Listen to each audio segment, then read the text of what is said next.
Good day and welcome to Alena Media TV. We are broadcasting from Toronto, Canada. I am Elsa Abraham, and in this episode we are bringing you editorial. Eritrea's brutal shadow war in Ethiopia laid bare. Let's go for a quick break. When we come back, we'll get our editorial in details. Stay with us.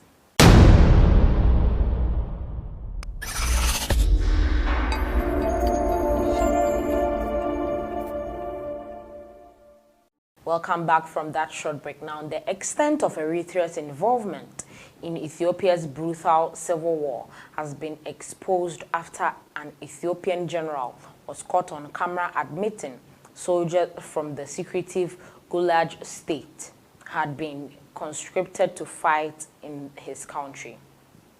On Wednesday, a video was released on social media showing Major General Bale Seyom, the head of the Ethiopian Army's Northern Division, admitting that a foreign force entered the country and that Eritrean troops had assisted them. The video comes 2 months after Ethiopia's Nobel Peace Prize winning Prime Minister Abiy Ahmed launched a devastating military assault on the northern Tigray province in an attempt to oust the powerful regional government there. Ethiopia and Eritrea have consistently denied reports that Eritrean troops had crossed the border to help Mr. Abiy crush the Tigrayan People's Liberation Front, the TPLF. When confronted, the UN Secretary General Antonio Guterres in early December, Mr. Abiy guaranteed that there were no Eritrean soldiers in Tigray. Reacting to a report suggesting that Eritrean soldiers had been deployed to 3 Ethiopian towns by mid-November, Ethiopia's ambassador to the US, Fitsum Arega, said, "Repeat a lie long enough, but it becomes the truth." But the new video corroborates extensive Telegraph reporting over the last 2 months, which all points towards an Eritrean shadow war in Tigray and egregious abuses, including massacres and pillaging. One witness said that Eritrean soldiers carried out a massacre of dozens of civilians in the town of Idega, Hamus, about 35 kilometers south of the border, shortly after captured on November 21st. A lot of Eritrean soldiers died in that battle, Beyeni claimed. So they took revenge on the town's civilian population, shooting at everyone they encountered and even killing a priest. Another witness said he saw summary executives of civilians after Eritrea soldiers captured the city of Adigrat, about 85 kilometers north of the Tigrayan capital, Mekelle. After Adigrat was captured, Eritrean soldiers gathered a group of young males in civilian attire and accused them of being TPLF fighters, says Kairos. They were taken towards the outskirts of the city, towards the road leading to Adra, a city some 60 kilometers east of Adigrat. At least 12 of them were shot dead. I personally saw the bodies of other people in the city who had been killed by the same soldiers. The accounts come after the Telegraph published refugees' testimonies of indiscriminate artillery fire raining down on the town of Humera from Eritrea's border a few miles away.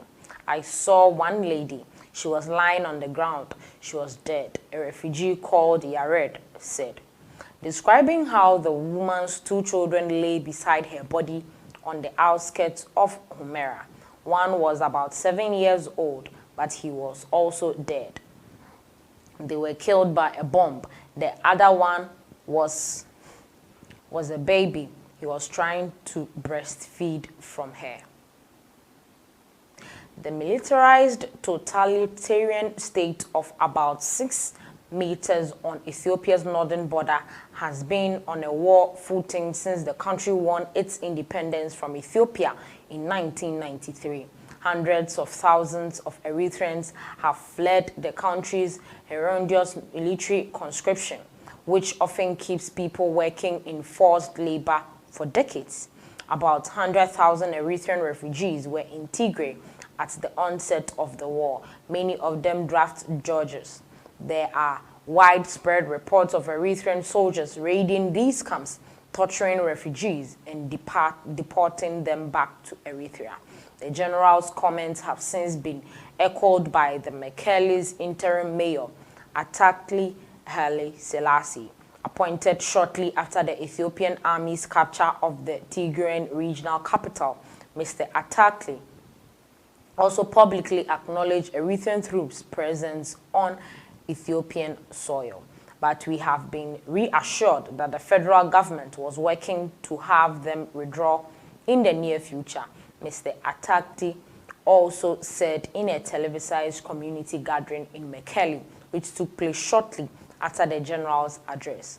Eritrea's dictator Isaias Afwerki has long had a vested interest in seeing the TPLF ousted. Before Mr. Abiy was appointed as Ethiopia's prime minister in 2018, the TPLF officials dominated the government. In 1998, Eritrea fell out with the then TPLF-led government over disputed territory on Eritrea and Tigray's border. A horrific war was waged between the two countries until 2000, killing and estimated 70,000.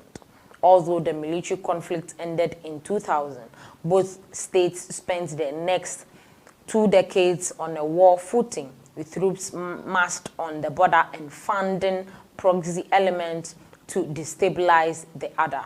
Since 2000, the TPLF-led Ethiopian government largely succeeded in getting much of the world to establish warm diplomatic ties with Addis Ababa and isolating Eritrea internationally as a pariah state. Eritrea was left with little leverage of diplomatic cloth when it was slapped with sanctions and an arms embargo by the UN in 2009 for allegedly supporting extremist groups in Somalia. Mr. Isaias spent years lashing out as Addis Ababa and the TPLF, who he blamed for Eritrea's isolation. In 2018, Mr. Abiy extended an olive branch in 2018, restoring ties with Eritrea.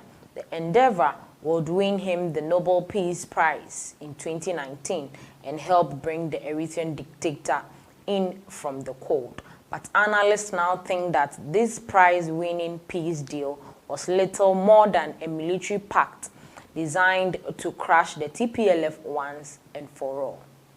Names have been changed to protect the identities of the persons that commented to the media. This is where we end today's episode on editorial. Make sure you like, share, subscribe, hit the notification button so you'll be notified anytime we make a post. Thanks for watching.